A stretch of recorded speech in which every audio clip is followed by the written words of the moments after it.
Welcome to all of you in this 19th lecture of theory of machine.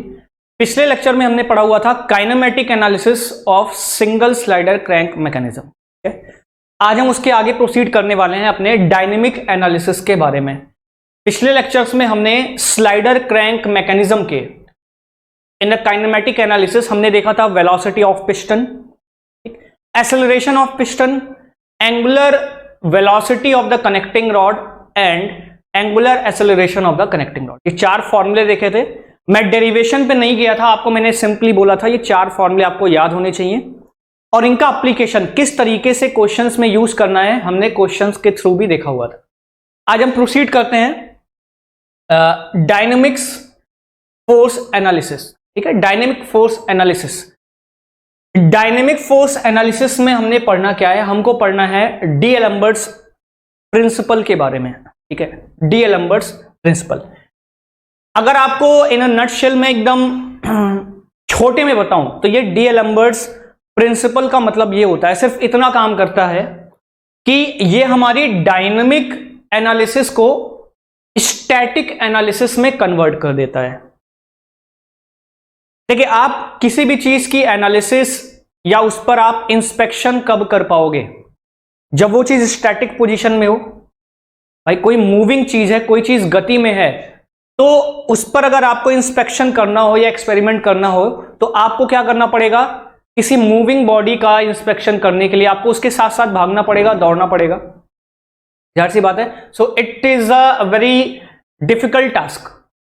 तो हमारे लिए आसान क्या होगा कि जो भी हमारे पास मूविंग बॉडी है या डायनेमिक बॉडी है, अगर उसको किसी तरीके से बाय सम मींस किसी भी तरीके से उसको अगर हम स्टैटिक पोर्शन में चेंज कर पाए या स्टैटिक एनालिसिस में चेंज कर पाए तो हम आराम से उस पर स्टैटिक एनालिसिस की इक्वेशन लगा सकते हैं और उसको हम सॉल्व कर सकते हैं। ठीक है, तो ये किसकी हेल्प से किया जाता है, डायनेमिक को स्टैटिक में कन्वर्ट करने का काम कौन करता है, डीएलम्बर्ट्स प्रिंसिपल। ठीक है, तो ये करता क्या है ये हम देखते हैं। यहां पे देखिए कुछ चीजें आएंगी।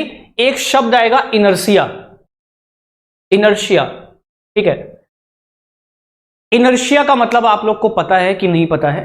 इनर्शिया का मतलब होता है जड़त्व। ठीक है, अब इनर्शिया को अगर मैं और अच्छे से समझाना चाहूं तो इनर्शिया का मतलब होता है कि अपनी स्थिति में जो भी स्थिति है, किसी भी बॉडी की जो भी स्थिति है, चाहे वो रुकी हुई अवस्था है या चलती हुई अवस्था है, जब भी हम उसमें चेंज लाना चाहेंगे, परिवर्तन लाना चाहेंगे, मतलब इसका मतलब क्या हुआ, परिवर्तन लाने का मतलब अगर बॉडी रुकी हुई है उसको हम चलाना चाहते हैं और अगर बॉडी चल रही है तो उसको हम रोकना चाहते हैं। ठीक है, अगर ये चीज है, मतलब चली हुई बॉडी को रोकना चाहते हैं और रुकी हुई बॉडी को हम चलाना चाहते हैं, तो वहां पे एक प्रॉपर्टी आती है इनर्शिया। इनर्शिया क्या करता है, inertia is the property by virtue of which body opposes, body क्या करेगा, उस बदलाव का अपोज करेगा, मतलब अपने में परिवर्तन वो नहीं लाने देना चाहेगा।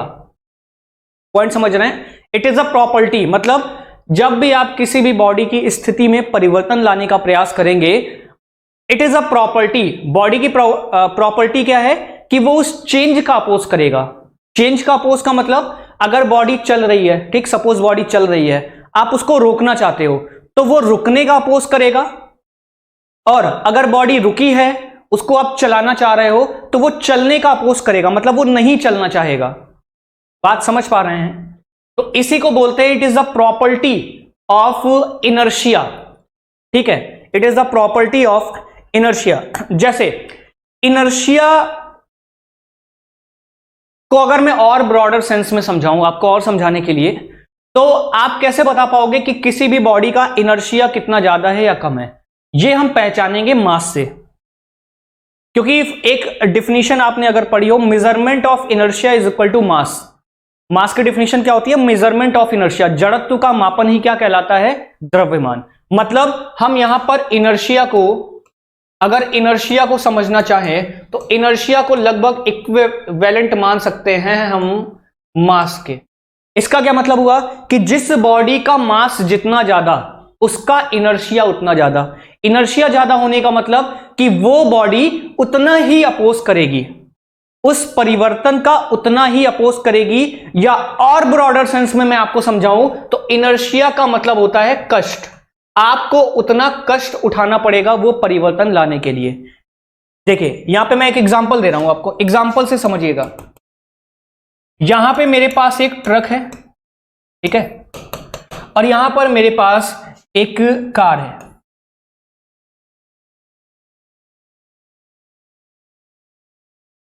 यहां पर मेरे पास एक ट्रक है और एक कार है।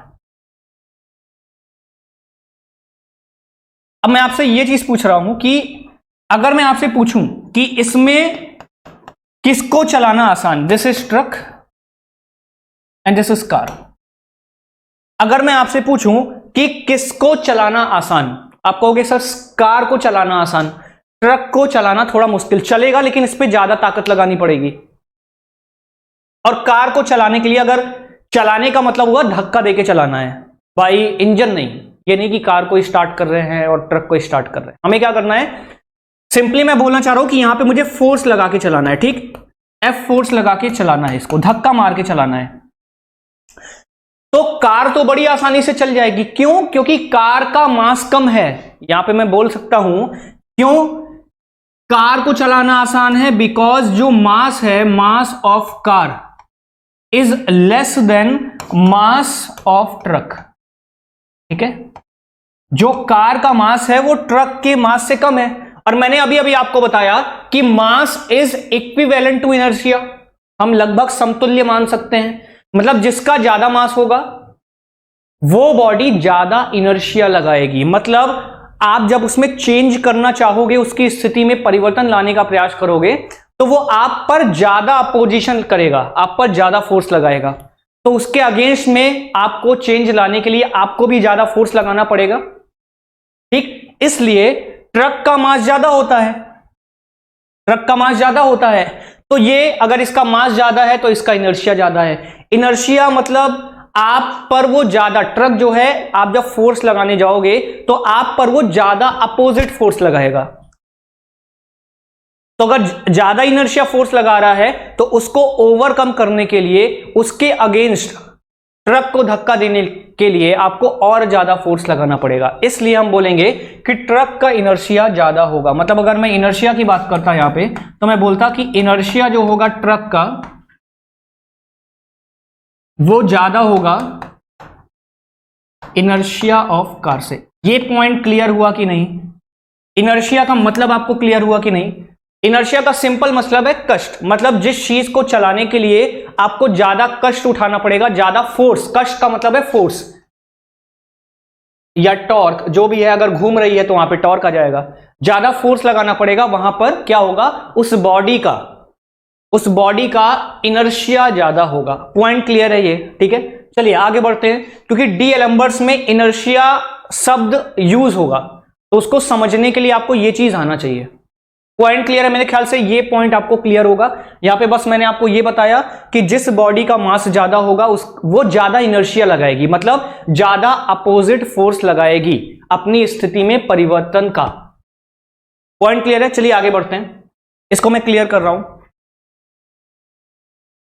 चलिए अब पढ़ते हैं स्टेटमेंट। डी एलम्बर्ट्स प्रिंसिपल का स्टेटमेंट क्या है? कह रहा है कि डी एलम्बर्ट्स प्रिंसिपल स्टेट्स, मतलब बताता है दैट द इनर्शिया, देखिए आ गया इनर्शिया फोर्स,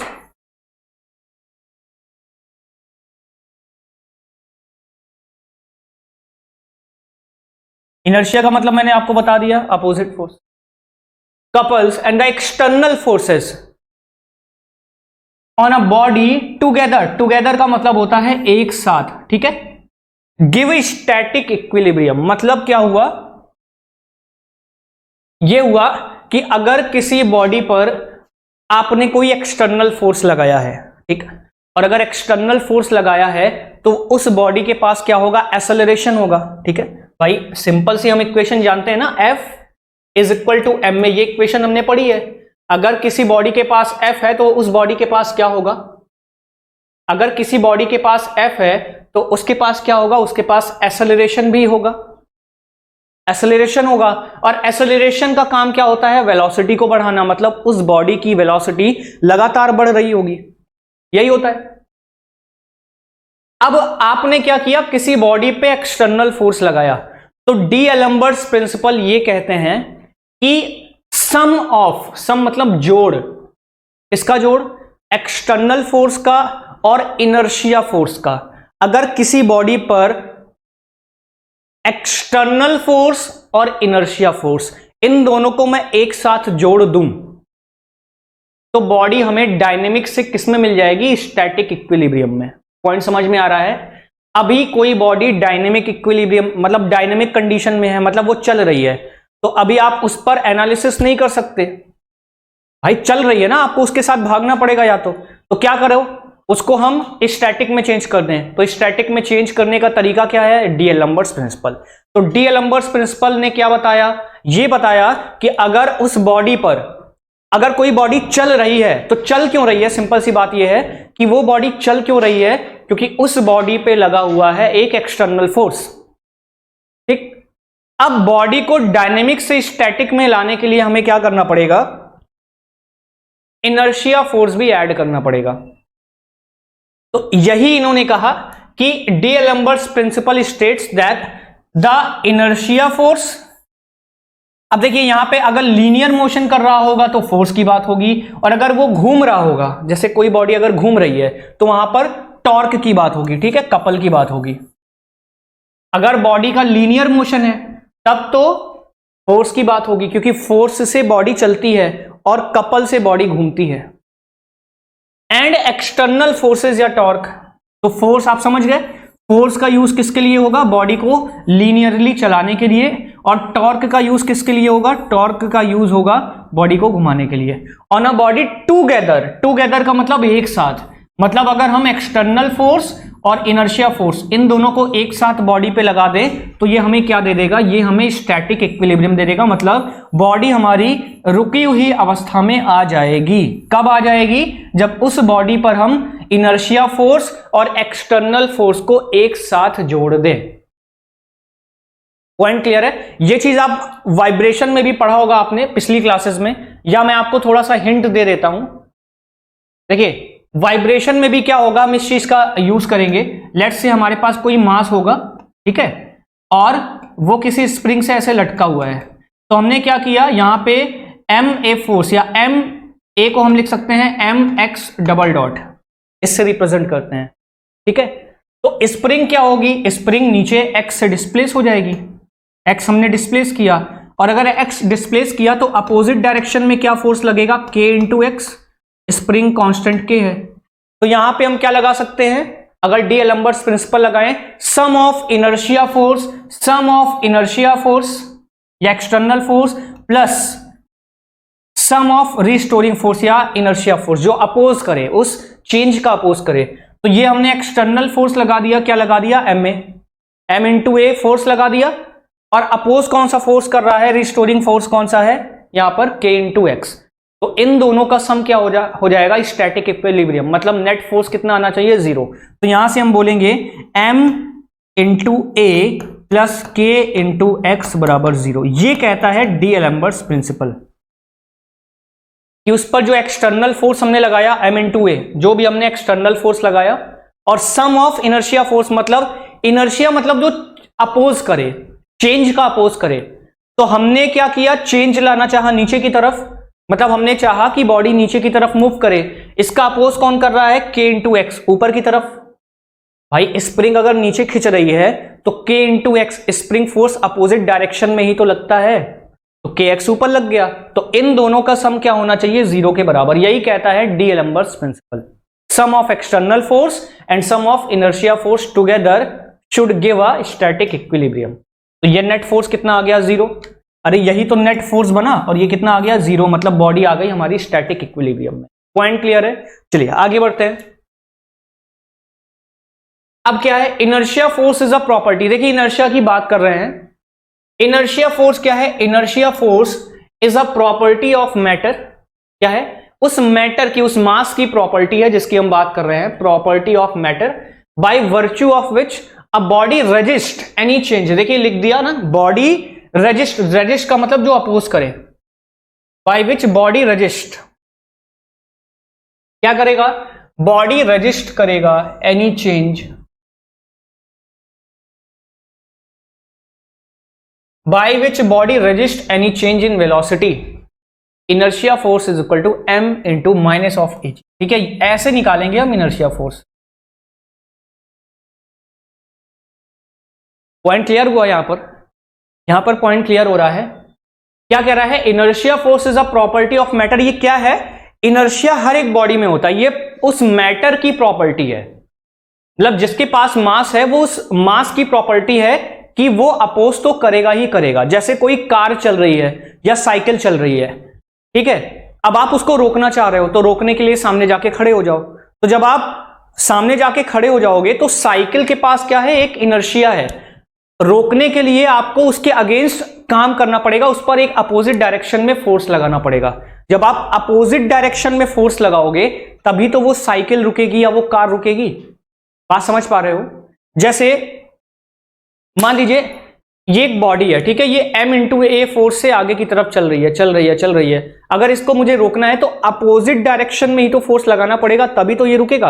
अगर मैं इसी की डायरेक्शन में फोर्स लगा दूंगा तब तो ये रुकेगा ही नहीं। पॉइंट क्लियर हुआ?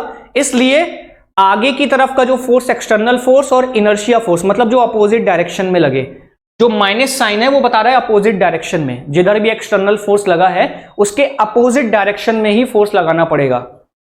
माइनस का मतलब अपोजिट डायरेक्शन में फोर्स लगाना पड़ेगा, वही तो बता रहे हैं कि ये अगर आगे की तरफ चल रहा है, इसको स्टैटिक लाने के लिए आपको अपोजिट डायरेक्शन में इनर्शिया फोर्स लगाना पड़ेगा। तो ये प्रॉपर्टी है। इनर्शिया क्या है? इनर्शिया एक तरीके की प्रॉपर्टी है ऑफ अ मैटर, जो उस मास के साथ रहेगी ही रहेगी। मतलब अगर मास है तो इनर्शिया है। जैसे आपने सुना होगा आत्मा और परमात्मा, सेम वैसा ही काम है। अगर आत्मा है तो परमात्मा है, मतलब अगर मास है तो इनर्शिया है, और अगर इनर्शिया है तो मास है, दोनों रहेंगे ही रहेंगे किसी में भी। पॉइंट क्लियर है? तो m इंटू ए, ये जो माइनस बता रहा है यहां पे, ये माइनस का मतलब आप समझ गए, where m is the mass of the body and ag is the acceleration of the center of mass of the body। मतलब जो ag होगा वो क्या होगा,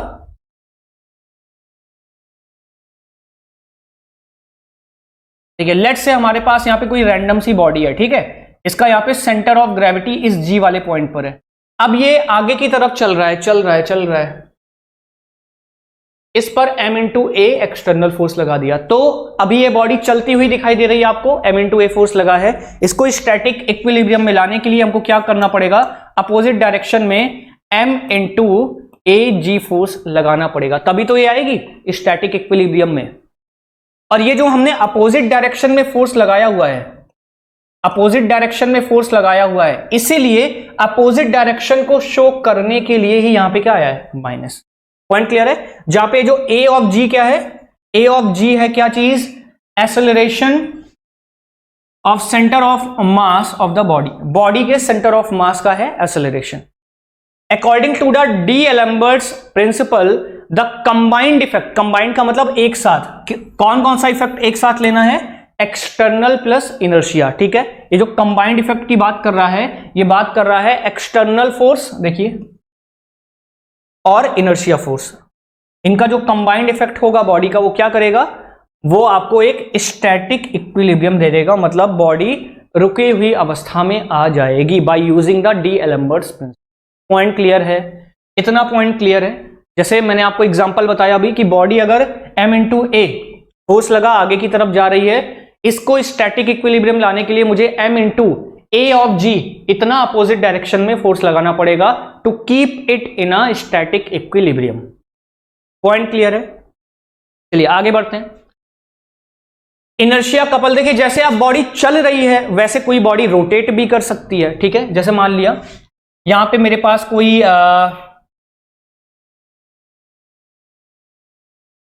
ये मैंने एक रॉड को मान लिया किसी सीलिंग से है, ठीक है, इसको मैं यहां पे रोटेट कर रहा हूं इस तरीके से, तो ये रोटेट कर रही है। अब रोटेट कर रही है तो इसको आप रोकना चाहोगे, मान लीजिए बॉडी रोटेट कर रही है और इसको आप रोकना चाह रहे हो, तब भी तो आपको इसके अगेंस्ट अपोजिट में एक टॉर्क लगाना पड़ेगा। देखिए सिंपल सी बात है, चलती हुई बॉडी के लिए फोर्स लगाना पड़ेगा और रोटेट करती हुई बॉडी के लिए कपल लगाना पड़ेगा या टॉर्क लगाना पड़ेगा, ठीक है। तो यहां पे हम क्या करेंगे, इनर्शिया का कपल, अब देखिए आप कपल की बात कर रहा है, जैसे फोर्स का काम होता है वैसे ही कपल का काम होता है। Inertia couple resist any change in the angular velocity inertia couple is, जैसे इनर्शिया फोर्स किससे हमने रिप्रेजेंट किया था, माइनस एम इंटू ए, ठीक है।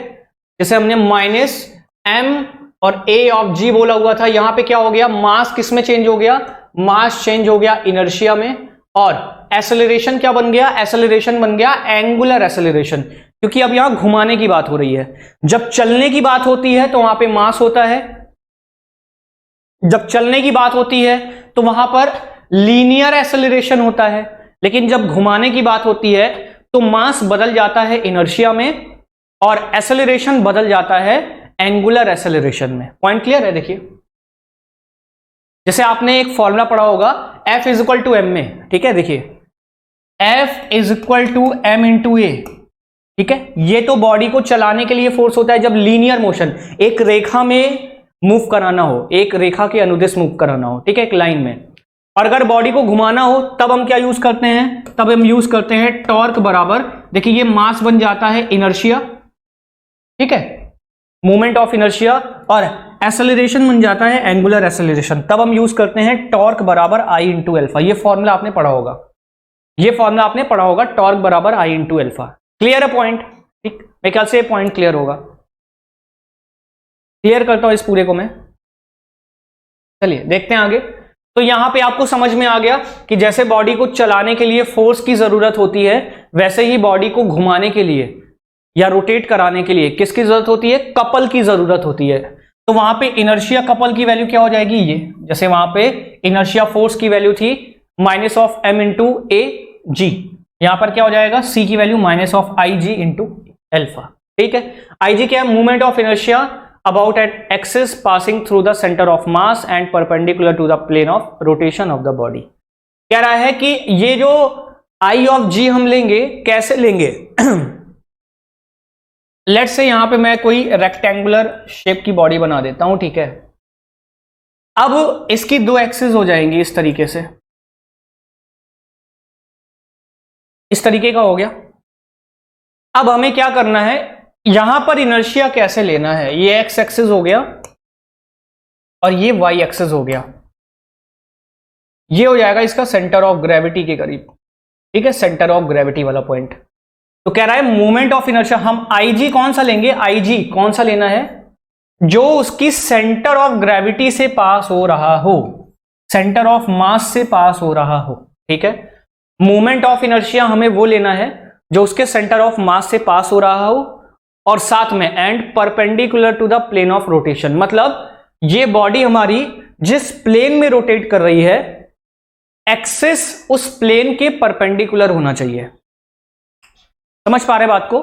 जैसे हमारी बॉडी लेट से इसी प्लेन में रोटेट कर रही है कुछ इस तरीके से, लेट से हमारी ये कोई बॉडी है इस तरीके से, ठीक है, ये यहां पर इस तरीके से रोटेट कर रही है, इसी प्लेन में, इसी बोल्ड के प्लेन में रोटेट कर रही है, तो हमारा जो आईजी होगा उसके centre of gravity, centre of मास से पास करना चाहिए, और परपेंडिकुलर टू द प्लेन, मतलब ये जिस प्लेन में रोटेट कर रहा है उस प्लेन के परपेंडिकुलर होनी चाहिए एक्सिस, मतलब प्लेन के बाहर। समझ गए बात, समझ गए? अगर मान लीजिए बॉडी हमारी इस तरीके से रोटेट कर रही होती, इस तरीके से, मान लीजिए बॉडी अगर हमारी इस प्लेन में, मतलब ऐसे समतल पे रोटेट कर रही होती, तब आईजी क्या लेते, जो इसकी सेंटर ऑफ ग्रेविटी से पास करे और इस प्लेन के परपेंडिकुलर हो। तो इस प्लेन के परपेंडिकुलर लाइन कैसे जाती, इस तरीके से, देखिए ऐसे, मतलब ये होती आपकी एक्सिस, एक्सिस आपकी ऐसे पास कर रही होती। पॉइंट क्लियर है? और सेंटर ऑफ ग्रेविटी से पास करना होता। तो मेरे ख्याल से ये पॉइंट क्लियर हो गया होगा आपको, ठीक है। अल्फा क्या है, angular acceleration of the body, ये हम जानते ही हैं। अब देखिए ये नोट पॉइंट आपको ध्यान में रखना है, 1 मार्क क्वेश्चन में डायरेक्टली पूछ लिया जाता है डी एलम्बर्ट्स स्टेटमेंट। जैसे इस पे क्या आ सकता है, इस पे आपसे डायरेक्टली 1 मार्क में आपसे पूछ सकता है स्टेटमेंट का क्वेश्चन, कि D Alembert's principle convert static equilibrium into dynamic या डायनेमिक टू स्टैटिक, मतलब डी एलम्बर्ट प्रिंसिपल क्या बताता है, किसको चेंज करता है, स्टैटिक को डायनेमिक में या डायनेमिक को स्टैटिक में। तो आपको याद होना चाहिए डायनेमिक को स्टैटिक में चेंज कर। क्लियर है पॉइंट? ये हमने देख लिया बेसिकली। अब चलते हैं आगे।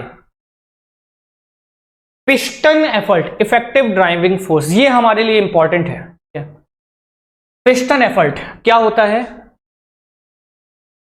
या effective driving force. Effective driving force मतलब चलाने के लिए, ड्राइविंग का मतलब होता है चलाना, फोर्स मतलब कितना फोर्स, और इफेक्टिव का मतलब नेट कितना लगाना पड़ रहा है, कितना इफेक्टिव फोर्स आपको लगाना पड़ रहा है पिस्टन को चलाने के लिए। ठीक है, तो इफेक्टिव ड्राइविंग फोर्स का मतलब है, या पिस्टन एफर्ट का मतलब है कि पिस्टन को चलाने के लिए हमें कितना नेट एफर्ट लगाना पड़ेगा, या कितने नेट इफेक्टिव फोर्स की जरूरत होगी, उसी को हम बोलेंगे पिस्टन एफर्ट या इफेक्टिव ड्राइविंग। क्लियर है? चलिए इसको समझते हैं अच्छे से। अब देखिए ये हमें गिवन है एक सिंगल स्लाइडर क्रैंक मैकेनिज्म। ठीक है, ये हमें क्या गिवन है, एक सिंगल स्लाइडर क्रैंक मैकेनिज्म। ये हो गया स्लाइडर। स्लाइडर किससे कनेक्टेड है, ये कनेक्टिंग रॉड जा रही है, ये देखिए ये जा रही है कनेक्टिंग रॉड। कनेक्टिंग रॉड पे यहां पे क्रैंक पिन लगा हुआ है, उसके बाद वो क्रैंक से जुड़ा हुआ है। अब क्या हो रहा है, यहां पर क्रैंक रोटेट कर रहा है, क्रैंक के रोटेट करने के ये स्लाइडर मूव करेगा, या रेसिप्रोकेट करेगा लीनियर डायरेक्शन में, ऐसे आगे पीछे रोटेट रेसिप्रोकेट करेगा हमारा स्लाइडर। और क्रैंक क्या करेगा, क्रैंक करेगा रोटरी मोशन। ठीक है, तो जैसे जैसे क्रैंक रोटेट करेगा वैसे ही वैसे क्या होता जाएगा, यहां पर हमारा जो स्लाइडर है ये एसएचएम करेगा, एक बार आगे जाएगा एक बार पीछे, एक बार आगे एक बार पीछे, इतना हम जानते हैं। अब क्या होगा कि जब ये स्लाइडर रुका हुआ है, ध्यान से देखिए, जब ये स्लाइडर रुका हुआ है, या पिस्टन बोल लीजिए, सीधे यहां पे हम पिस्टन सिलेंडर अरेंजमेंट जो आईसी इंजन में होता है उसको आप दिमाग में इमेज बना लो। जो पिस्टन सिलेंडर अरेंजमेंट होता है जो आप पढ़ते हो आईसी इंजन में, सेम फिगर है, बस इसको मैंने हॉरिजॉन्टल कर दिया है। क्लियर है पॉइंट? पिस्टन सिलेंडर अरेंजमेंट को मैंने यहां पर कर दिया है हॉरिजॉन्टल कंडीशन में, और ये कुछ इस तरीके से है, ये हो गया सिलेंडर और ये हो गया पिस्टन, कुछ ऐसा समझिएगा। ठीक, अब देखिए अभी स्टार्टिंग में क्या होगा, स्टार्टिंग में स्लाइडर रुका होगा। स्लाइडर जब रुका होगा तो उसको जब आप चलाओगे, कौन चलाएगा, क्रैंक चलाएगा। क्रैंक जब रोटेट करेगा तो क्रैंक के रोटेट करने से क्या होगा, हमारा कनेक्टिंग रॉड चलना स्टार्ट करेगा, मूव करना स्टार्ट करेगा, और कनेक्टिंग रॉड के मूव करने से हमारा स्लाइडर चलना चालू करेगा। तो क्या यहां पे ये चीज नहीं हो रही कि हम स्लाइडर की स्टैटिक पोजीशन में परिवर्तन लाना चाह रहे हैं। स्लाइडर पहले, या पिस्टन हमारा रुका हुआ है, जो भी पिस्टन है वो रुका हुआ है, आप चाहे स्लाइडर समझो या पिस्टन समझो, ठीक है, वो रुका हुआ है। अब उसको आप चलाना चाह रहे हो, तो जैसे ही चलाना चाहोगे वैसे ही क्या होगा, वैसे ही इस पर एक इनर्शिया फोर्स काम करेगा अपोजिट डायरेक्शन में, because inertia is a property. Inertia हर एक मास के साथ प्रॉपर्टी होती है जो उसकी स्थिति में परिवर्तन का अपोज करेगी। मतलब अगर वो रुका है और उसको आप चलाना चाह रहे हो तो वो उसका अपोज करेगा। मतलब अगर आप कुछ फोर्स लगा के चलाना चाह रहे हो तो उसमें से आपको कुछ घटाना पड़ेगा। क्लियर है? ये सारे पॉइंट्स क्लियर हो रहे हैं? ठीक है, तो जो आएगा नेट फोर्स वो होगा हमारा एफ, उसी को हम बोलेंगे एफ। मतलब जो पिस्टन एफर्ट हमारा आएगा, नेट इफेक्टिव फोर्स, वो होगा एफ। अब ये एफ मिलेगा कैसे, अभी हम देखते हैं। अब उसके बाद ये एफ सी हमारा क्या है, एफ सी फोर्स लगेगा कैसे, कनेक्टिंग रॉड के अलोंग, जो कनेक्टिंग रॉड है उसके अलोंग जो फोर्स लगेगा उसको हमने एफ सी नाम दिया हुआ है। ठीक, उसके बाद यहां पे क्रैंक पिन है, क्रैंक पिन को जब मैंने आगे थोड़ा सा कनेक्टिंग रॉड को एक्सटेंड किया, ये कनेक्टिंग रॉड की एक्सटेंडेड लाइन है। ये जो कनेक्टिंग रॉड जा रही है, ये वाली, ये जो कनेक्टिंग रॉड जा रही है, इसको मैंने आगे थोड़ा सा एक्सटेंड कर दिया है यहां पर। अब इसके बाद अगर क्रैंक रोटेट कर रहा है तो रोटेट कराने के लिए कुछ ना कुछ इस पे टॉर्क लग रहा होगा। ठीक है, तो वो टॉर्क की वैल्यू कैसे निकालेंगे, देखिए इस सर्कल के टेंजेंट डायरेक्शन में ये जो एफ टी लगा हुआ है,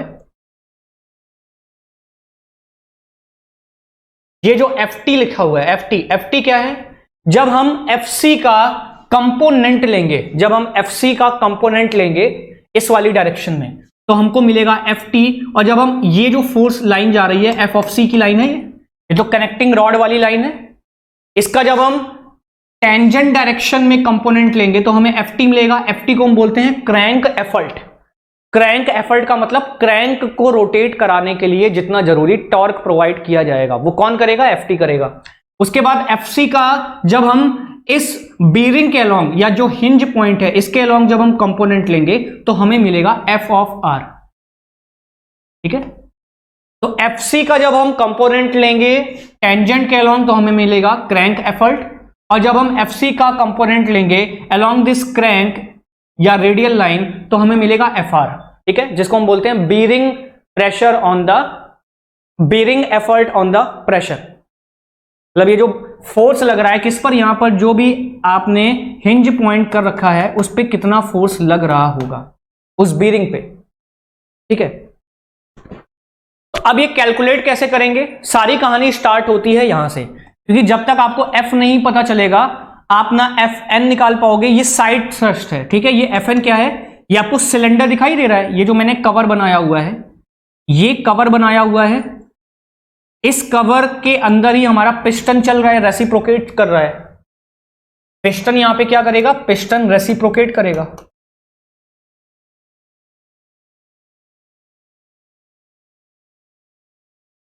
पिस्टन हमारा रेसिप्रोकेट करेगा। और ये क्या है, एफ एन।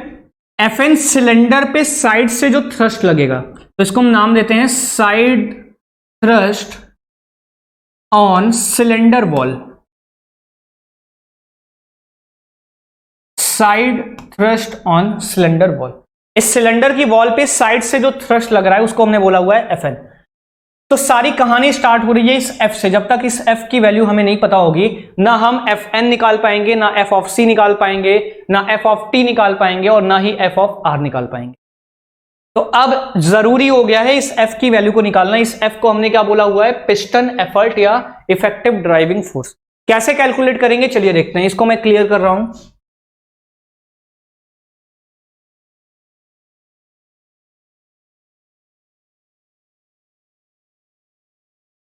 देखिए यहां से देखिएगा आपको पिस्टन वाला फिगर याद होगा। अब देखिए मैं यहां पे फिगर बनाता हूं। ठीक है,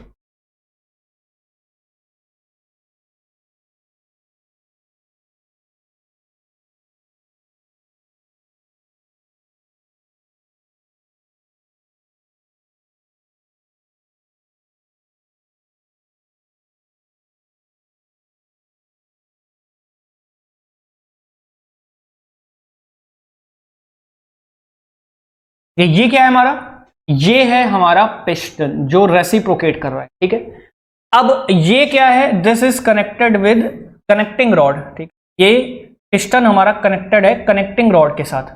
मैं बाकी का राइट हैंड साइड का अभी फिगर नहीं बना रहा हूं, अभी मैं इंटरेस्टेड हूं इस सिलेंडर पे इस पिस्टन पे कितना फोर्स लग रहा है। ठीक, अब देखिए क्या है कि जब आप पिस्टन सिलेंडर अरेंजमेंट पढ़ते हो तो आपको पता होता है कि यहां पे गैसेस भरी होती हैं। ठीक है, यहां पे गैसेस होती हैं, इस जगह पर, इस जगह पे कुछ गैसेस होती हैं और यहां पे पूरे में गैसेस भरी होती हैं इस तरीके से। तो अब क्या हो रहा है, यहां पे गैसेस फोर्स लगा रही हैं। कैसे फोर्स लगा रही हैं, ध्यान से देखिएगा, यहां पर गैसेस फोर्स लगा रही हैं। इस साइड पर जो गैसेस हैं वो इधर से फोर्स लगा रही हैं, यहां पर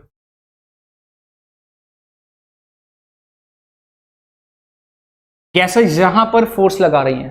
ठीक है, जो गैसेस का प्रेशर है वो इस पे अप्लाई होगा, और अगर मैं इस एरिया से मल्टीप्लाई कर दूं तो मुझे फोर्स मिल जाएगा। सिंपल सी ये बात है। लगा तो प्रेशर रही है, प्रेशर ऑफ गैस, जिसको मैंने 1 बोला हुआ है, प्रेशर ऑफ गैस जिसको यहां पर मैंने बोला हुआ है P1। ठीक है, यहां पर मैंने बोला हुआ है P1, तो मैं थोड़ा सही से लिख दूं,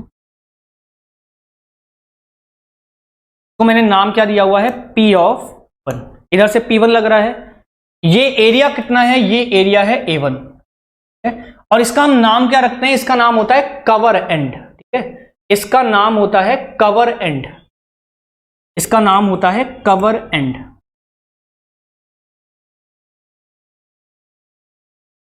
इसका नाम होता है कवर एंड। और ये वाला सिरा किस तरफ है, ये वाला इधर से जो गैसेस लगा रही होंगी प्रेशर, ठीक है, उसको मैं नाम दूंगा P ऑफ 2। इधर वाले को मैं नाम दे रहा हूं P ऑफ 2, इधर वाले को मैं नाम दे रहा हूं P ऑफ 2। अब ये P ऑफ 2 कितने पे लग रहा है? अब ध्यान से देखिएगा, यहां पे P ऑफ 2 कितने पे लग रहा है? यहां पे P ऑफ 2 लग रहा है इस इफेक्टिव एरिया में। ध्यान से देखिए, इसको मैं येलो कलर से कर दे रहा हूं। एक तो ये, उसके बाद ये।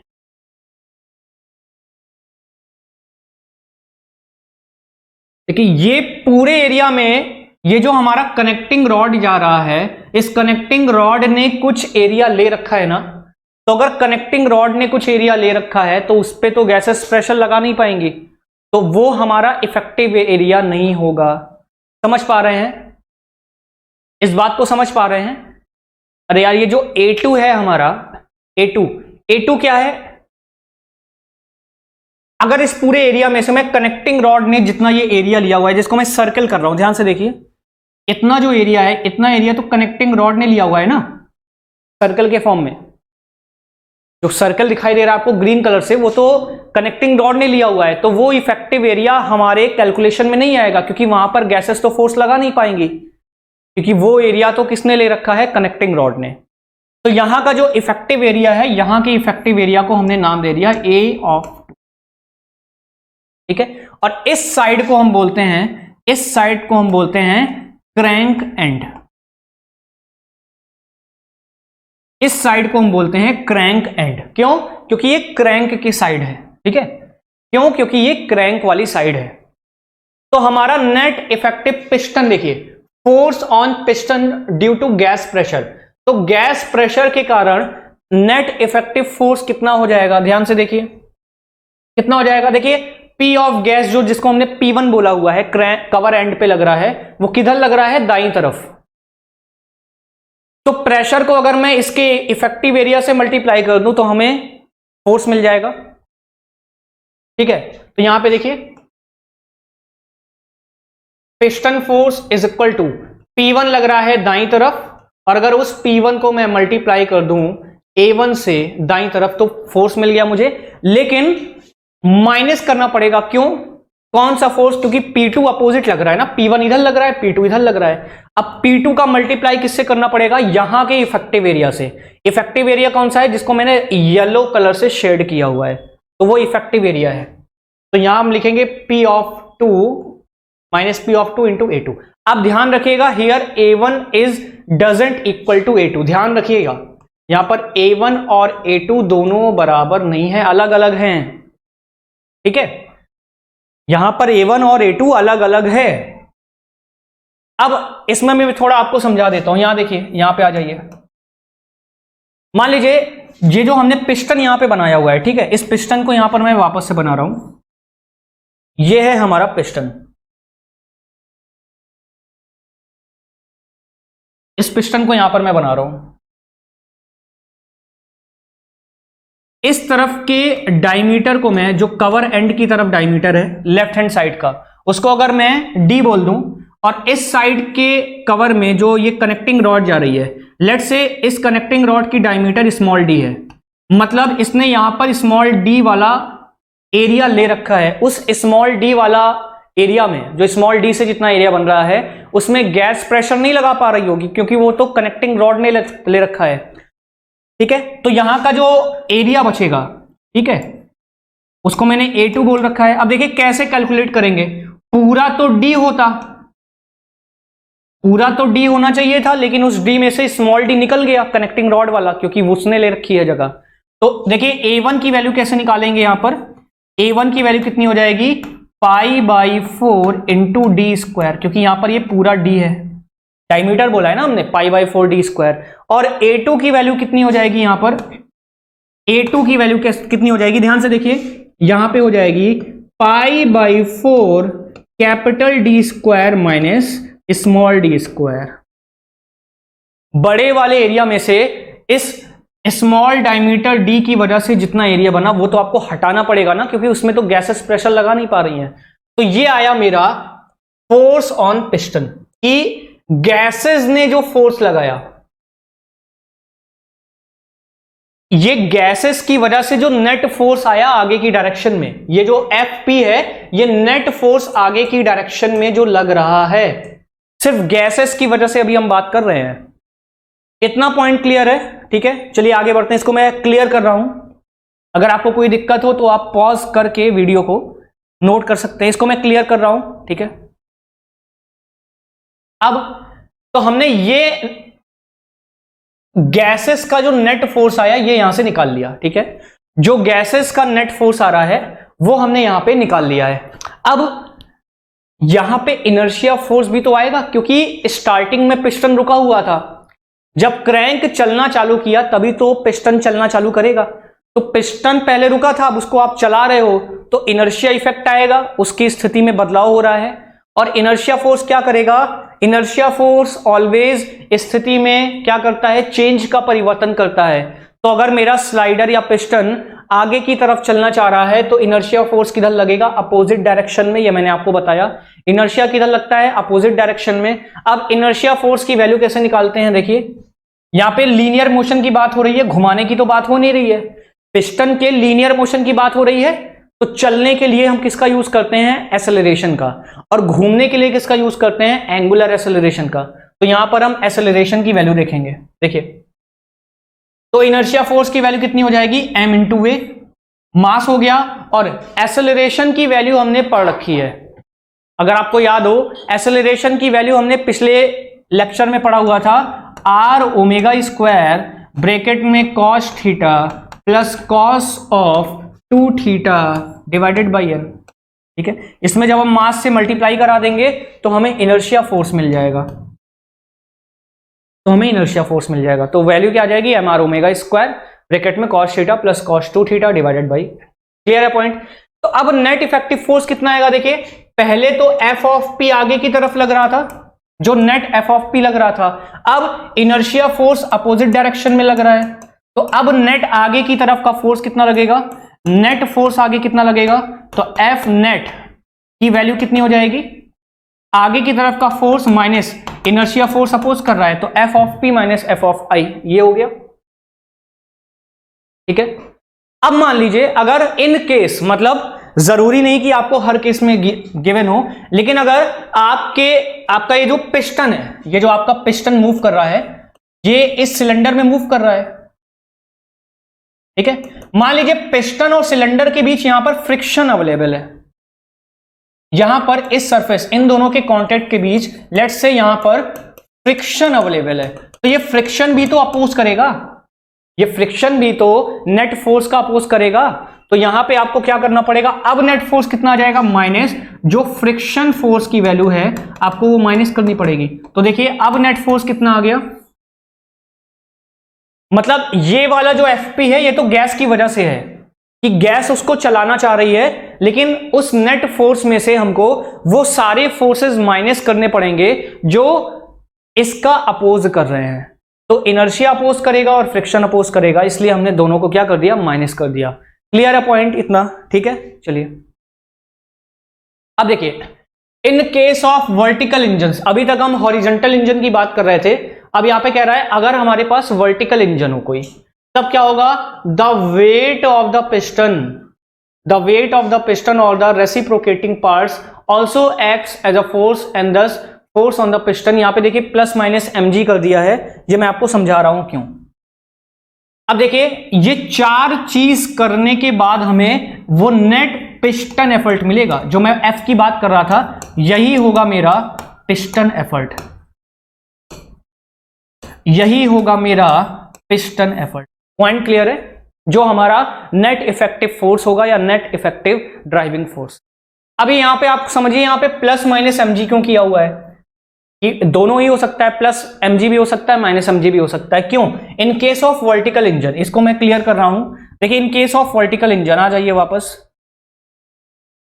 अगर हमारे पास, अब तक हम हॉरिजॉन्टल की बात कर रहे थे, अगर कोई वर्टिकल इंजन होता तो वर्टिकल इंजन आप जानते हो कुछ इस तरीके से होता है।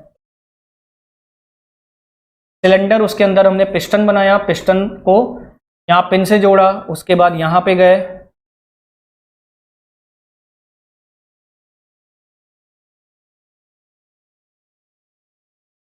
ये क्लियर हुआ? देखिए इसमें क्या हो रहा है, ऊपर से गैसेस फोर्स लगा रही है, कवर एंड हो गया हमारा, ऊपर से गैसेस प्रेशर लगा रही है, जिसको हमने P1 बोला था। मैं थोड़ा क्लियर कर दूं।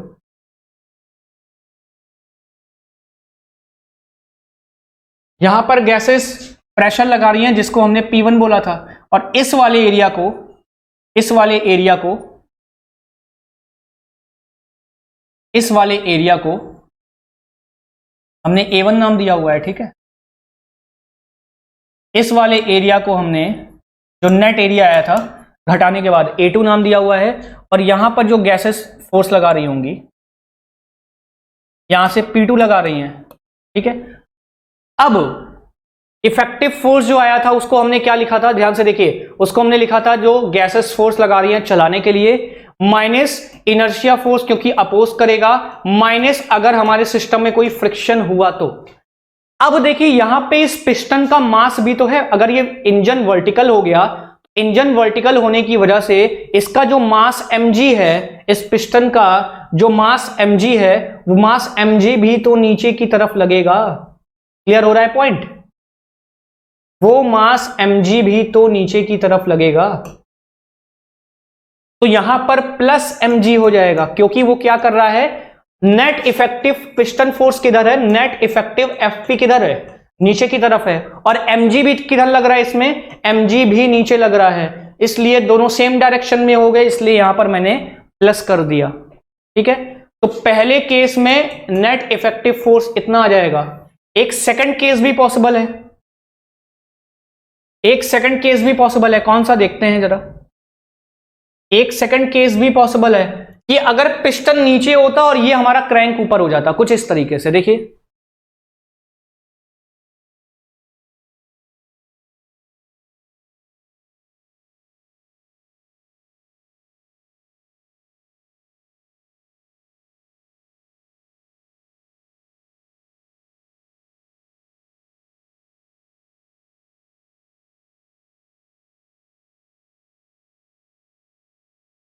अब देखिए इसमें मैंने क्या कर दिया, क्रैंक वाले पोर्शन को ऊपर बना दिया, पिस्टन सिलेंडर अरेंजमेंट को नीचे कर दिया, अपोजिट कर दिया। तो अब इसमें नेट इफेक्टिव फोर्स एफपी किधर लगेगा, ऊपर लगेगा, ठीक है।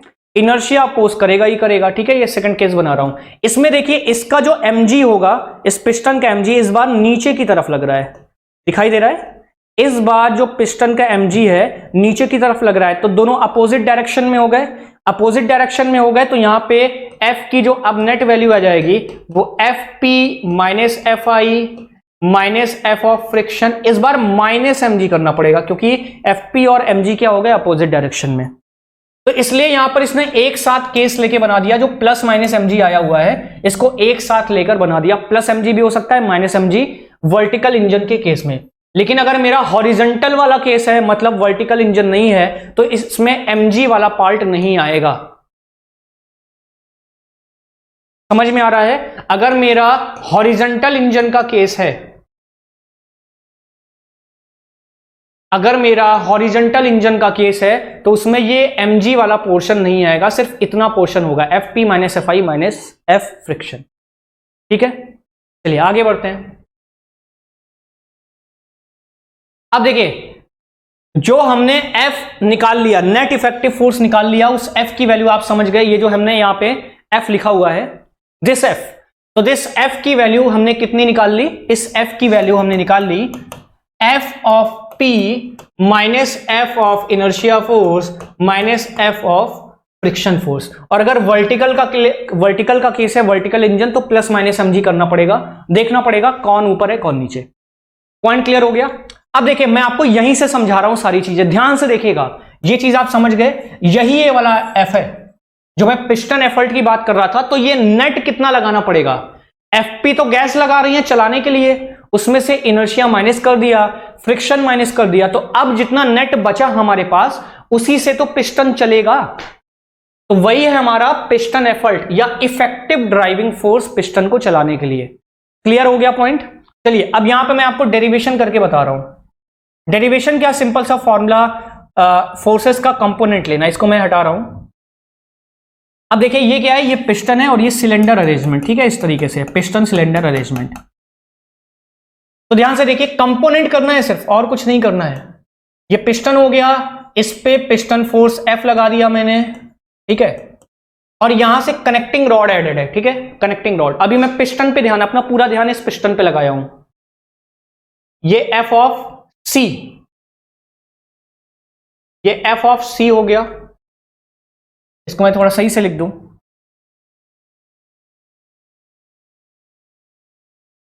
ये हो गया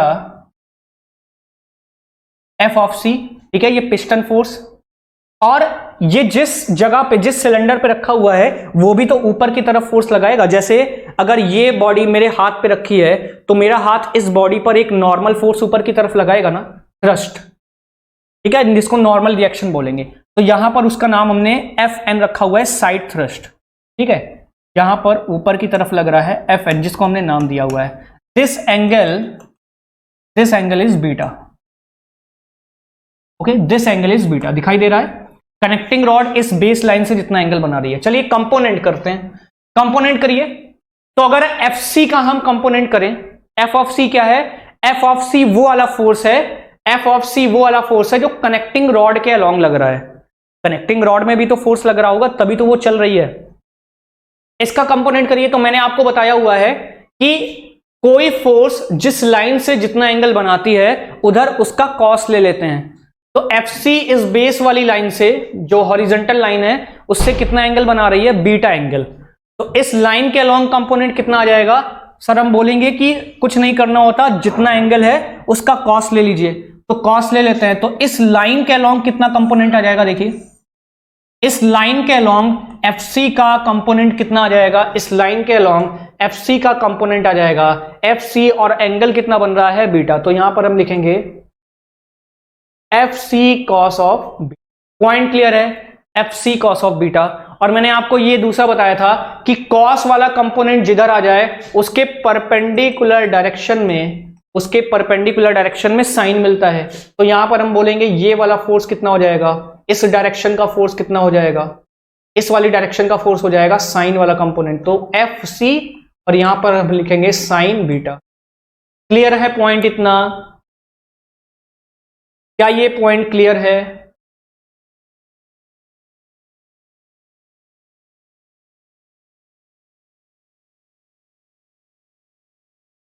साइन बीटा, ये एफ ऑफ सी, क्या इतना क्लियर है पॉइंट? तो देख लीजिए, जो फोर्स जिस डायरेक्शन के अलोंग है उसको नोट कर लेते हैं। तो एफ किसके अलोंग है, एफ है एफ सी कॉस बीटा, मतलब इस एफ की वैल्यू को इसके लाइन के अलोंग कौन सा फोर्स है, एफ सी कॉस बीटा। तो यहां पे हम लिखेंगे दिस पिस्टन एफर्ट, मतलब जो हम बात कर रहे हैं यहां पे पिस्टन एफर्ट, ये वाला, ठीक है, this will be equal to what, F of C cos of beta.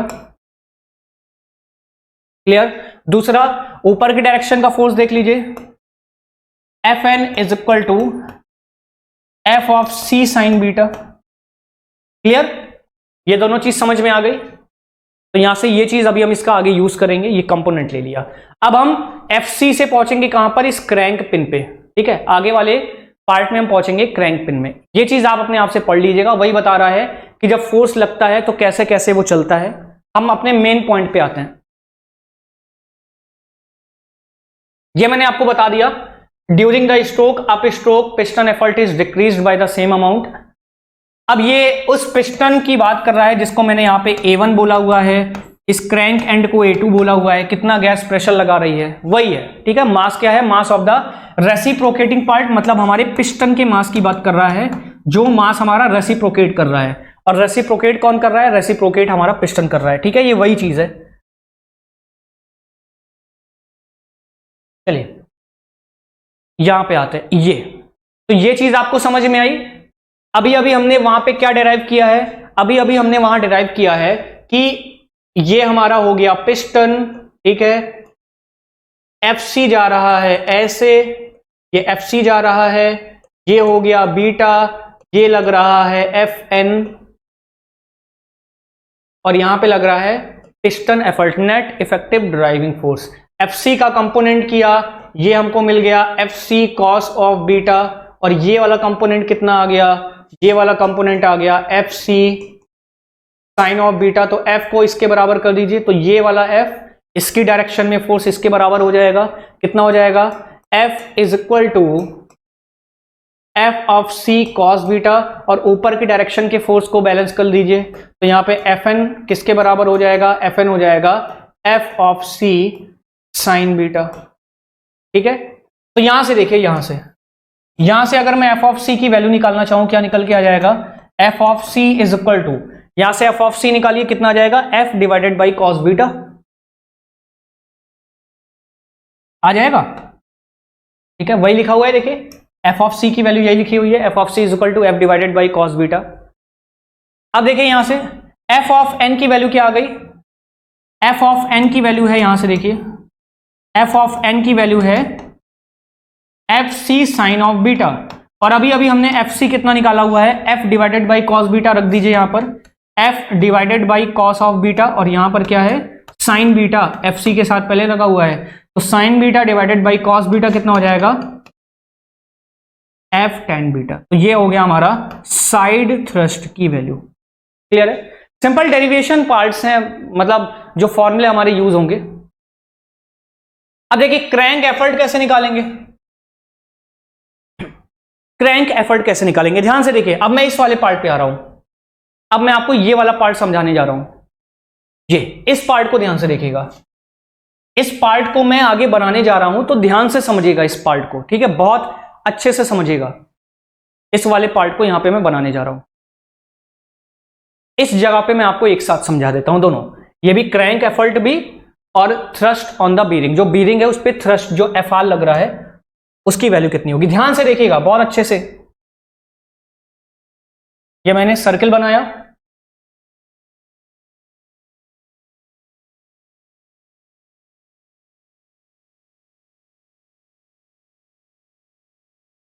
ये यहां पर जो बीरिंग लगी हुई है, अब यहां पर क्रैंक चला गया मेरा, ठीक है, और यहां पर एफ सी ऐसे जा रहा है, देखिए एफ सी पीछे पिस्टन से लगा हुआ है, हमने पिस्टन वाले पार्ट को सॉल्व कर लिया, अब हम इस क्रैंक वाले पार्ट पे आते हैं, तो एफ सी यहां वहां से आ रहा है इस तरीके से, ठीक है, ये हो गई एफ सी की वैल्यू। अगर यहां पे मैं एक लाइन खींचूं इस तरीके से, तो और ये क्रैंक ने कितना एंगल रोटेट किया हुआ है, क्रैंक ने थीटा एंगल रोटेट किया है, तो ये एंगल कितना होगा बता सकता है कोई, ये एंगल होगा बीटा। कैसे याद है, क्योंकि देखिए इस तरीके से लाइन थी ना, फिगर आपके दिमाग में होना चाहिए बिल्कुल,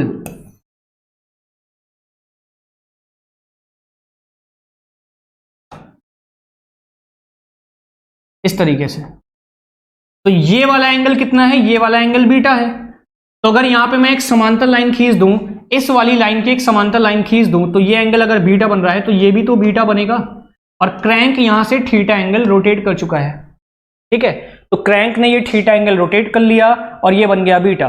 तो अगर ये थीटा एंगल है, इन दोनों लाइन के बीच थीटा एंगल बन रहा है, ये वाली लाइन के बीच थीटा एंगल बन रहा है, इस वाली लाइन के बीच थीटा एंगल बन रहा है, तो ये एंगल भी कितना होगा, थीटा।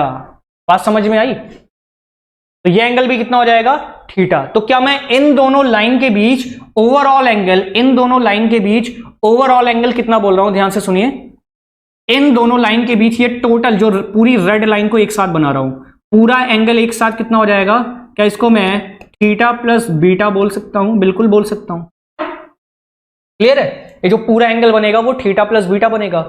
अब ये जा रहा है एफ सी वाली लाइन, ठीक है, अब इसके टेंजेंट डायरेक्शन में जो होगा, इस सर्किल के, इस क्रैंक के टेंजेंट डायरेक्शन में जो होगा, ये जो टेंजेंट डायरेक्शन में जा रहा है उसको हमने बोला हुआ है F of T crank effort, मतलब क्रैंक को घुमाने के लिए टॉर्क प्रोवाइड करेगा, ठीक है, और इस वाली डायरेक्शन के अलोंग,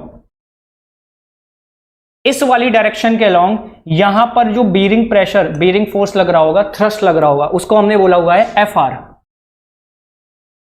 इस वाले फोर्स को हमने एफ आर बोला है, और ये वाला फोर्स कितना जा रहा है, एफ ऑफ सी। ध्यान से समझिएगा इस पॉइंट को, बहुत इजी वे में आपको समझा रहा हूं, ठीक है। अब उस वाले फिगर को मैं डिलीट मारता हूं, हटाता हूं, इसका कोई यूज नहीं है, बस आपको रिमाइंड कराने के लिए था ये।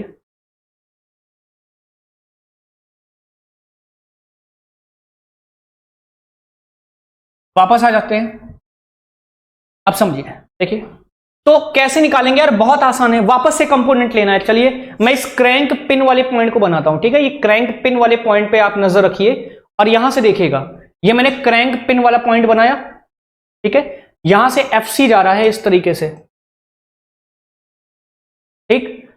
ऊपर की डायरेक्शन में कौन सा फोर्स जा रहा है, ऊपर की डायरेक्शन में जा रहा है F वाला फोर्स। ये देखिए F वाला फोर्स। इस वाली डायरेक्शन में कितना फोर्स आ रहा है, FR की डायरेक्शन में, FR जो बीरिंग पे थ्रस्ट आ रहा है, जो इस बीरिंग पे थ्रस्ट आ रहा है वो है FR। और इन दोनों लाइन के बीच में एंगल कितना बना हुआ है, इन दोनों लाइन के बीच में टोटल एंगल जो है, टोटल एंगल की अब मैं बात कर रहा हूं, थीटा प्लस बीटा, ठीक है। तो FC की वैल्यू हमको पता चल गई पीछे से, FC की वैल्यू अभी हमने पीछे डेरिवेशन किया था ना, FC cos beta is equal to F, याद आ रहा है, अभी अभी हमने पीछे डिराइव किया हुआ है, FC cos of beta is equal to capital F, हमने पीछे लिखा हुआ है ना ये, तो वहां से हम FC की वैल्यू निकाल सकते हैं। अब यहां पे अगर मुझे FR और FT की वैल्यू चाहिए, हम कैसे निकालेंगे, अगर मुझे FR और FT की वैल्यू चाहिए तो देखिए FC का अगर मैं कंपोनेंट ले लूं FR की डायरेक्शन में तो FR मिल जाएगा।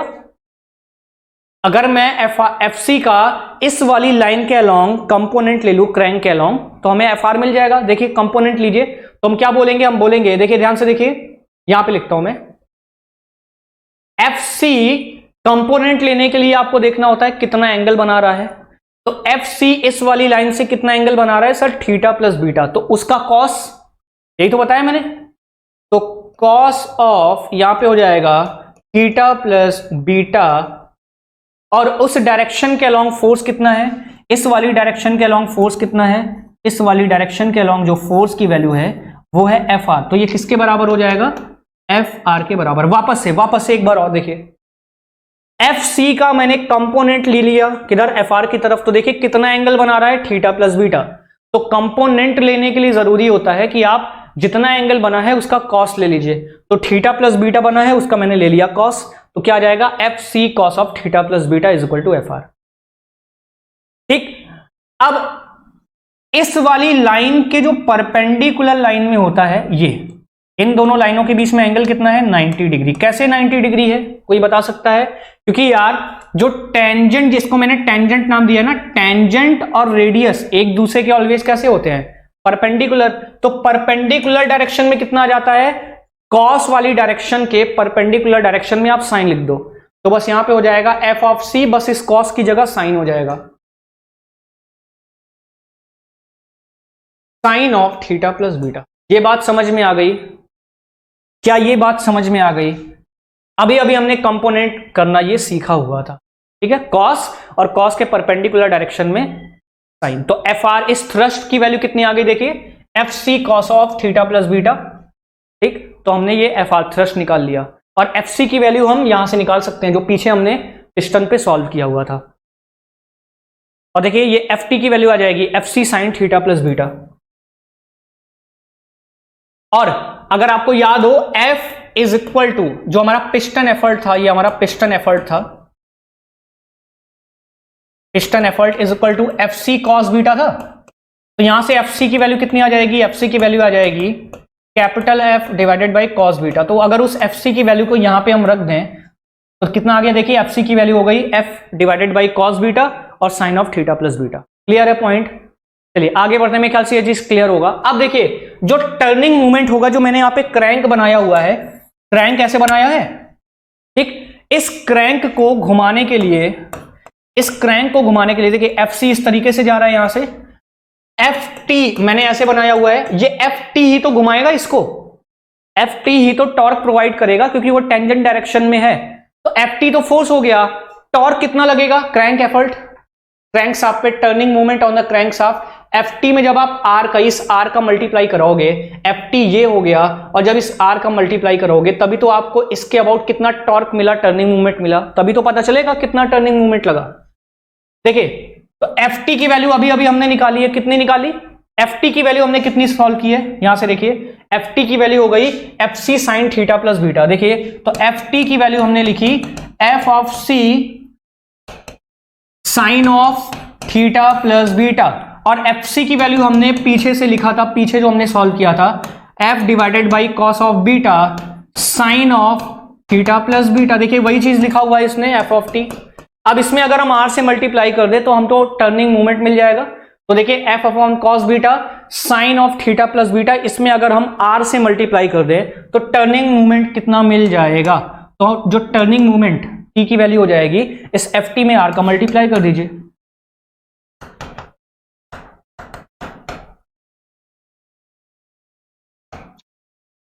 अब देखिए इतना सब मैंने आपको बताया क्यों?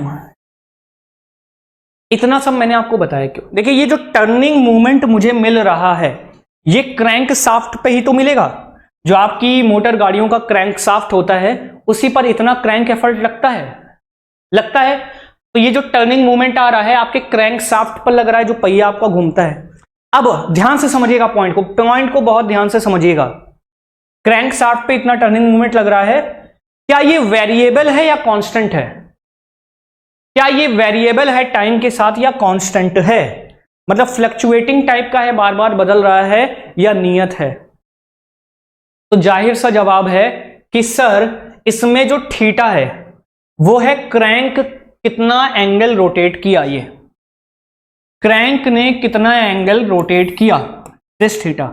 और क्रैंक अगर लगातार रोटेट कर रहा है तो क्रैंक कभी यहां पर होगा, क्रैंक कभी यहां पर होगा, क्रैंक कभी यहां पर होगा, तो ये थीटा बार बार बदलता जाएगा। क्लियर है? अरे यार क्रैंक कभी यहां पर होगा तो थीटा इतना हुआ, क्रैंक कभी यहां पर होगा ऐसी पोजीशन में तो थीटा इतना हो गया, क्रैंक कभी यहां पर होगा तो थीटा इतना हो गया। मतलब थीटा बार बार बदल रहा है, जब तक वो घूमता रहेगा थीटा बदलता रहेगा। और अगर थीटा बदलता रहेगा तो थीटा प्लस बीटा की वैल्यू लगातार बदलती रहेगी, और अगर थीटा प्लस बीटा की वैल्यू लगातार बदलती रहेगी तो हमारे sine of theta plus beta की वैल्यू लगातार बदलती रहेगी। और अगर sine of theta plus beta बदलता रहेगा मतलब हमारा जो टर्निंग मूवमेंट है वो भी लगातार बदलता रहेगा। यहां से हम बोल सकते हैं that this turning movement is a function of theta. जो हमारा टर्निंग मूवमेंट है वो थीटा पर डिपेंड कर रहा है, मतलब क्रैंक के रोटेशन एंगल पर डिपेंड कर रहा है। अगर क्रैंक का रोटेशन एंगल बदलता जाएगा तो हमारा टर्निंग मूवमेंट बदलता जाएगा, और टर्निंग मूवमेंट अगर बदलता जाएगा तो हमें अपने गाड़ी में बहुत ज्यादा स्पीड फ्लक्चुएशंस दिखाई देंगे। मतलब झटका समझ लो आप, झटका स्पीड में फ्लक्चुएशंस दिखाते रहेंगे। आप गाड़ी चलाओगे बार बार फ्लक्चुएट करती रहेगी स्पीड। तो अगर बार बार स्पीड फ्लक्चुएट करती रहेगी, क्या ऐसी स्थिति में आप गाड़ी बहुत अच्छे से चला पाओगे? नहीं चला पाओगे। ठीक है, तब यहां पे जरूरत पड़ी कि स्पीड फ्लक्चुएशंस को कम किया जाए। तो अब यहां पे एंट्री किसकी होगी? अब यहां पे हमारे हीरो की एंट्री होगी फ्लाईव्हील की। ठीक है, तो फ्लाईव्हील का काम क्या होता है कि जो टर्निंग मूवमेंट में हमें फ्लक्चुएशंस दिखाई दे रहे हैं, स्पीड फ्लक्चुएशंस, उनको रिड्यूस करना। मार्क माई वर्ड्स, मैं क्या बोल रहा हूं ध्यान से सुनिए। स्पीड फ्लक्चुएशंस को कंट्रोल करना, रिड्यूस करना, पूरी तरीके से खत्म नहीं करना, कभी वो हो नहीं सकता पूरी तरीके से। तो स्पीड फ्लक्चुएशंस को कंट्रोल करना या रिड्यूस करना, थोड़ा कम करना। मतलब स्पीड फ्लक्चुएशंस फ्लाईव्हील लगाने के बाद भी रहेंगे, ऐसा नहीं कि खत्म हो जाएंगे, लेकिन वो थोड़ा कंट्रोल में हो जाएंगे, कम हो जाएंगे।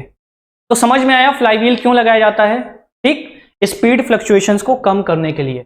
तो जो टर्निंग मूवमेंट डायग्राम मिलता है इज द ग्राफिकल रिप्रेजेंटेशन। अब हम यहां पे जो टीएमडी बनाएंगे, turning movement diagram, is the graphical representation of the turning movement is taken as coordinate Y axis and the crank angle. मतलब अब हम यहां पे टर्निंग मूवमेंट टी और यहां पे क्रैंक के रोटेशन एंगल थीटा में ग्राफ बनाएंगे। ठीक है, तो उसी को हम बोलते हैं टर्निंग मूवमेंट डायग्राम। मतलब टी थीटा जो डायग्राम होता है हमारा, T theta diagram, T theta diagram, इसी को हम बोलते हैं TMD, turning movement diagram. TMD turning movement diagram. Clear है पॉइंट? चलिए आगे बढ़ते हैं। Turning movement diagram for single slider 4 stroke engine. In case of 4 stroke internal combustion engine, IC engine की बात कर रहा है, मतलब cylinder piston arrangement. The diagram repeats itself after every 2 revolutions. ठीक है, इन 2 स्ट्रोक और steam engine repeats itself after every 1। मतलब हर एक रेवोल्यूशन के बाद क्या होता है, वो अपने साइकिल को रेवोल्यूट मतलब वापस रिपीट करता है। ठीक है, हर एक साइकिल के बाद, अरे यार वो एंगल बार बार रिपीट होते हैं ना, हर एक साइकिल, जैसे अगर मैं साइन की बात करूं तो साइन की बात करिए तो साइन क्या करता है, हर रेवोल्यूशन के बाद ऐसे ही तो ग्राफ होता है। तो यहां पे कितना हो गया, यहां पाई हो गया, यहां पर 2 पाई हो गया, यहां पर 3 पाई हो गया, यहां पर 4 पाई हो गया। देखिए तो क्या ये हर एक रेवोल्यूशन के बाद अपने ग्राफ को रिपीट कर रहा है? जरा इस पोर्शन को ध्यान से देखिए। तो ये जितना एंगल है इस वाले ग्राफ को देखिए, फिर वापस से यहां स्टार्ट हो रहा है, फिर वापस यहां से स्टार्ट हो रहा है। ठीक है, तो हर 2 पाई के बाद साइन रिपीट कर रहा है अपनी वैल्यू को, मतलब हर एक रेवोल्यूशन के बाद अपने साइकिल को वो रिपीट करता है। कौन? IC engine. जो डायग्राम होगा रिपीट करेगा itself, diagram repeats itself after every 2 revolutions, हर 2 चक्कर के बाद रेवोल्यूशंस, वाइल 2 स्ट्रोक में। ठीक है, steam engine repeats itself after every 1 revolution. ठीक है, क्लियर है पॉइंट? ये आप आईसी इंजन में पढ़ते भी होंगे, देख लीजिए। ये है, ये आपको याद होना चाहिए। Learn this diagram, learn this diagram. ये है हमारा सिंगल स्लाइडर, ये हमारा single slider 4 stroke, single slider 4 stroke engine, single slider 4 stroke engine के लिए टी थीटा डायग्राम। ठीक है, सिंगल स्लाइडर 4 स्ट्रोक इंजन के लिए टी थीटा डायग्राम क्या होता है? सबसे पहले सक्शन होता है, सबसे पहले सक्शन होता है, सक्शन के बाद फिर कंप्रेशन होता है। ठीक है, this is the part of IC engine. आप इसको आईसी इंजन में बेहतर से पढ़ोगे। तो यहां पे बस मैं आपको एक व्यू दिखा दे रहा हूं आगे अपने लेक्चर को प्रोसीड करने के लिए। ये चीज आप आईसी इंजन में बहुत अच्छे से पढ़ोगे कि सिंगल स्लाइडर 4 स्ट्रोक इंजन का जो साइकिल होती है कैसे होती है। पहले सक्शन होता है, मतलब वो फ्यूल को खींचेगा, फिर कंप्रेस करेगा, फिर एक्सपेंशन होगा फ्लूइड का, गैसेस फोर्स लगाएंगी, उसमें हमें यहाँ पे पॉजिटिव वर्क मिलेगा, यहाँ पे निगेटिव वर्क हमें देना पड़ेगा। ये निगेटिव वर्क है, जो इस जीरो लाइन के नीचे है वो निगेटिव है, जीरो लाइन के ऊपर वाली चीज पॉजिटिव। मतलब इस वाले साइकिल में एक्सपेंशन में हमें वर्क मिलता है जिससे हम गाड़ियों को चलाते हैं, और एग्जॉस्ट में वापस निगेटिव मिलेगा। ठीक है, और यहां पे कुछ अमाउंट में लास्ट तक जाते जाते वो थोड़ा पॉजिटिव हो जाता है साइकिल। ठीक, ये डायग्राम होता है। इसको मैं एक्सप्लेन यहां नहीं करूंगा because it is a part of IC engine. आप इसको आईसी इंजन में काफी अच्छे से पढ़ोगे। ठीक है, चलिए आगे प्रोसीड करते हैं। Question, in a 4 stroke IC engine the turning movement diagram the compressive stroke is. ये जो कंप्रेशन स्ट्रोक है आपको दिखाई दे रहा है, this compression stroke, this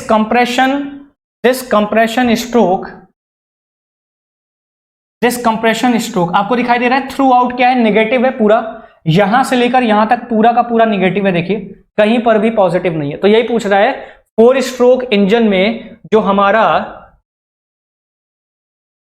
4 stroke engine में जो हमारा आईसी इंजन होता है, turning moment diagram, compression stroke में क्या होता है? क्या होता है? आंसर क्या हो जाएगा? Negative through out. क्या होता है? थ्रू आउट पूरा का पूरा नेगेटिव होता है, क्योंकि सक्शन में नेगेटिव होता है, लास्ट में जाते जाते पॉजिटिव हो जाता है। कंप्रेसिव में पूरा नेगेटिव, एक्सपेंशन में पूरा पॉजिटिव, और उसके बाद एग्जॉस्ट में वापस से नेगेटिव, और लास्ट में टिप वाले पॉइंट पे बस निकलने पर पॉजिटिव। क्लियर है पॉइंट? अब देखिए इसके बाद हम अपना फ्लाईव्हील स्टार्ट करेंगे। बस 1 मिनट का और देख लीजिए line up. During the expansion, या देखिए यहां पर the pressure inside the engine cylinder is less than the atmospheric pressure during the suction. मतलब आपको वही चीज बता रहा है which is the part of IC engine. मतलब जब सक्शन होता है तो उस वक्त जो सिलेंडर के अंदर का प्रेशर होता है वो एटमॉस्फेरिक से क्या होता है? कम होता है। Suction, the pressure inside the cylinder engine is less than the atmospheric, क्योंकि तभी प्रेशर डिफरेंस की वजह से बाहर का फ्यूल अंदर एंटर करता है। Therefore the majority of the suction stroke the turning movement is negative. ठीक है, इसलिए जो टर्निंग मूवमेंट वो होता है negative, but becomes positive after the point P. ये देखिए यहां पर इस पॉइंट पी के बाद वो थोड़ा सा पॉजिटिव हो जाता है। सक्शन हो रहा है मतलब आपको काम देना पड़ेगा ना।